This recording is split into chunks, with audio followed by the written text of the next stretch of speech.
صدر مملکت ڈاکٹر عارف الوی نے پوری قوم کو عید الفطر کی مبارکباد دیتے ہوئے کہا کہ دعا گو ہوں کہ عید ہمارے لیے امن و سلامتی اور خوشیوں کے ایام لائے۔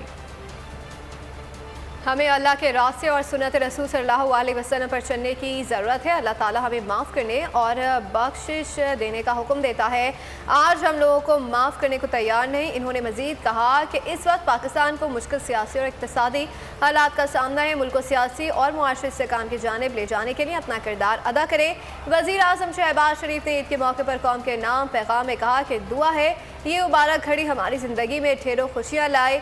ان سب کو عید کو خوشیوں میں شریک کریں جو مشکلات اور جبر کا شکار ہیں۔ ضرورت مندوں اور یتیموں اور محتاجوں سے صلہ رحمی کا مظاہرہ کیا جائے۔ کوشش رہی ہے کہ درپیش معاشی معاشات کا کم سے کم بوجھ عوام پر پڑے۔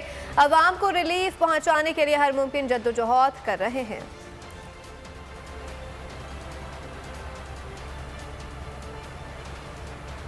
ہوائے نفس کی ہے حکمرانی، لٹیرا کر رہا ہے پاسبانی۔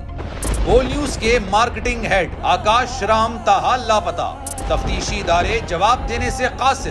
اہل خانہ پریشان، بیٹے کی جدائی میں ماں غم سے نڈھال۔ جو بچو ہندو ہوا پر آئے تھے جو کوہن پاکستانی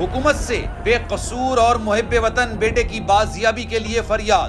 آکاش رام کے اغوا کے خلاف اہل خانہ کی جانب سے سپریم کورٹ میں درخواست دائر۔ سپریم کورٹ کے چیف جسٹس عمر عطا بندیال سے آکاش رام کے اہل خانہ کی جلد سماعت کی استدعا۔ مشکل کی اس گھڑی میں عالمی میڈیا نے بھی اٹھائی آواز۔